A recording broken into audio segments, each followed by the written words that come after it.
જામનગરમાં રણમલ તળાવ સંલગ્ન પાછલા તળાવ તરીકે ઓળખાતા જળાશયના બ્યુટિફિકેશનનો પ્રોજેક્ટ ₹30 કરોડના ખર્ચે હાથ ધરવામાં આવ્યો છે.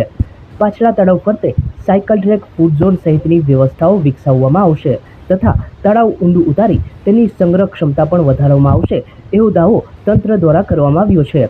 Commissioner DN Modi, standing committee chairman Nileshbhai Kagathara તથા સિટી એન્જિનિયર ભાવેશભાઈ જાની સહિતના સત્તાધીશો દ્વારા આ પ્રોજેક્ટ અંગે માહિતી આપવામાં આવી હતી.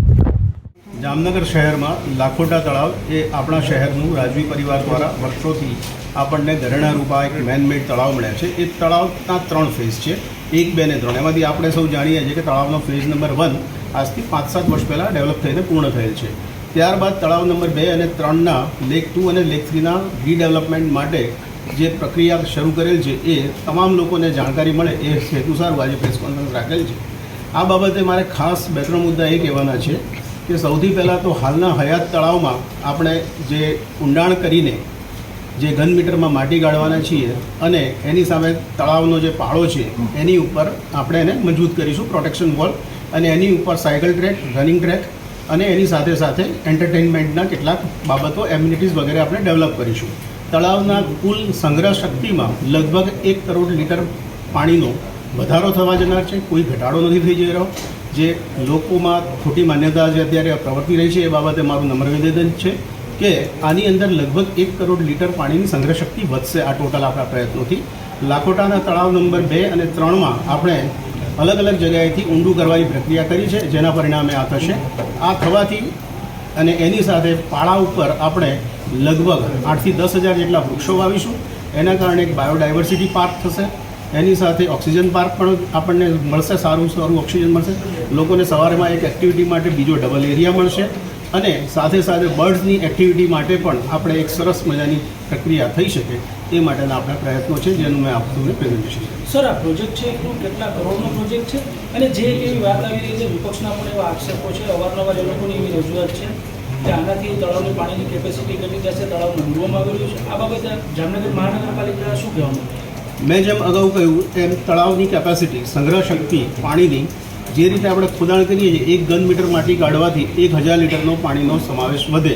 અને જે પ્રકારે આપણે તળાવને અલગ અલગ જગ્યાએથી ઊંડું કરીએ છીએ, ક્યાંક તળિયું આવી ગયું છે ત્યાં નથી કરી શકતા, પણ જેટલું આપણે કરી રહ્યા છીએ એનાથી પણ જેટલા ઘન મીટર આપણે માટી ખોદીએ છીએ એ જોતાં લગભગ 1 કરોડ લીટર પાણીનો સંગ્રહ શક્તિ વધશે અને આમાં ફાયદો જ થનાર છે સંગ્રહ શક્તિનો, જેના કારણે આજુબાજુના ટ્યુબવેલ અને બોર વગેરેને પણ સારી રીતે રિચાર્જ થશે અને લાંબા સમય સુધી પાણી રહેશે. આની સાથે સાથે જે તળાવના ઇનલેટ અને આઉટલેટ છે 3 તળાવના, એ 3 તળાવના આઉટલેટ અને ઇનલેટની પણ આપણે સમારકામ થઈ જશે.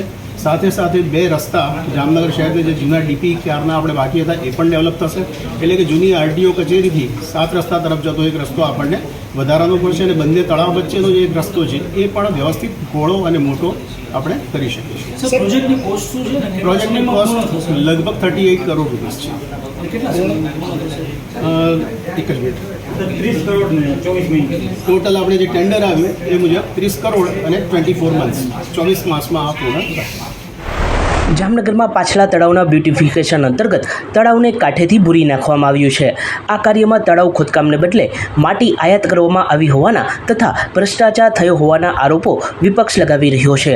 બ્યુટિફિકેશનથી તળાવની સંગ્રહ ક્ષમતા ઘટશે તથા પર્યાવરણને પણ નુકસાન થવાના મુદ્દાઓ સહિત આજે વિપક્ષી નેતા ધવલભાઈ નંદાની આગેવાનીમાં કમિશનરને આવેદન પાઠવાયું હતું. આગામી સમયમાં અદાલતના દ્વાર ખટખટાવવાની ચીમકી પણ વિપક્ષ દ્વારા આપવામાં આવી છે.